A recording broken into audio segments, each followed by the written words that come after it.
আসসালামু আলাইকুম রহমতুল্লাহি ওবারাকাতুহু। আলহামদুলিল্লাহ আলহামদুলিল্লাহি নাহমাদুহু ওয়া নাস্তাঈনুহু ওয়া নাস্তাগফিরুহু ওয়া নু'মিনু বিহি ওয়া নাতাওয়াক্কালু আলাইহি ওয়া নাউযু বিল্লাহি মিন শুরুরি আনফুসিনা ওয়া মিন সাইয়্যাতি আমালিনা ওয়া মান ইয়াহদিহিল্লাহু ফালা হাদিয়া লাহু ওয়া নাশহাদু আল্লা ইলাহা ইল্লাল্লাহু ওয়া নাশহাদু আন্না মুহাম্মাদান আবদুহু ওয়ার রাসূলুহু। আম্মা বাদ, প্রিয় সুধী, আপনাদের সামনে বিগত কয়েকদিন ধরে ভিন্ন কিছু নিয়ে আলোচনা করছি। চলছে মাহে রমজান, রমজানকে নিয়েই বেশি আলোচনা করছি। তো রমজান কি, সেই বিষয় নিয়ে, রোজার অর্থ হলো বা রোজার অর্থ কি, এইসব বিষয়গুলো নিয়ে আপনাদের সামনে আলোচনার মেন বিষয়বস্তু নিয়ে আলোচনা করছি। রোজার অর্থ হলো নির্দিষ্ট সময় পর্যন্ত পানাহার থেকে বিরত থাকা। সেই নির্দিষ্ট সময় কি সবাই জানেন, কখন থেকে কখন পর্যন্ত। তো রোজা রাখলাম, রোজা একটা ফরজ ইবাদত। তাহলে রোজা নষ্ট হওয়ার কারণ কোনগুলো, সেগুলো আমরা ম্যাক্সিমাম মানুষ জানি, তবুও রিপ্লাই করছি।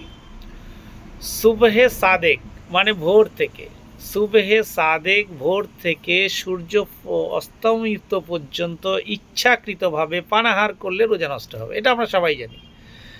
ইচ্ছাপূর্বক স্বামী স্ত্রীতে মিলিত হলে রোজার কাফারা দিতে হবে, 60 জনকে খাওয়াতে হবে পেট ভরে 60 দিন। জবরদস্তি কেউ কিছু খাওয়ালে।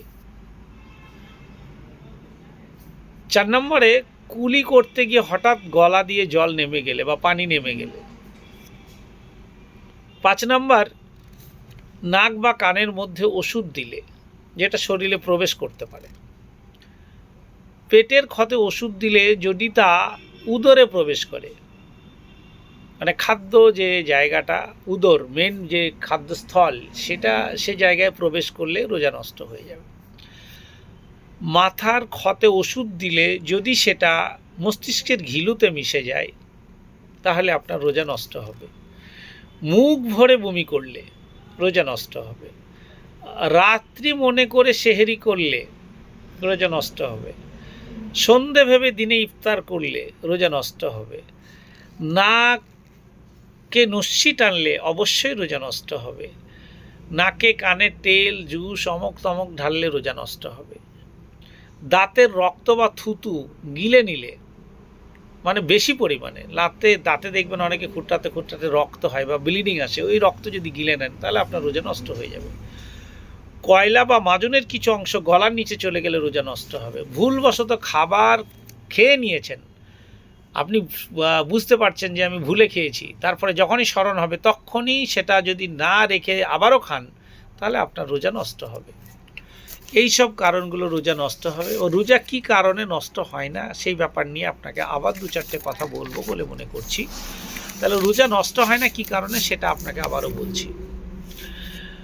থুতু গিলে নিলে, আপনার মুখের ভিতরে থুতু আছে, গিলে নিলেন, রোজা নষ্ট হবে না। দিনের বেলায় ঘুমন্ত অবস্থায় স্বপ্নদোষ হলে রোজা নষ্ট হবে না। ফরজ গোসল করতে বিলম্ব হলে রোজা নষ্ট হবে না। সুরমা বা তেল মাখলে, খুশবা ও ঘ্রাণ নিলে রোজা নষ্ট হবে না। অনিচ্ছাকৃতভাবে বমি তা গিলে ফেললে, অনিচ্ছাকৃতভাবে হয়তো গিলা হয়ে গেল, রোজা নষ্ট হবে না।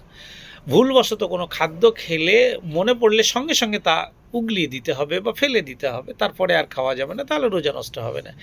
ইনজেকশন বা নিলে যদি খাদ্যের পরিপূরক না হয়, তাহলে আপনার রোজা নষ্ট হবে না। এবার আসুন, আমরা জাকাত কাদেরকে দিই, জাকাত কারা পাবেন এবং কারা নিতে পারেন না।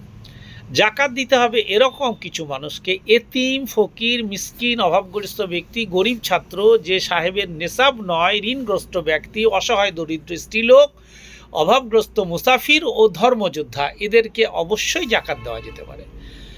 জাকাত কাদেরকে দিতে পারবেন না, এবার সে কথাটা আপনাকে বলবো।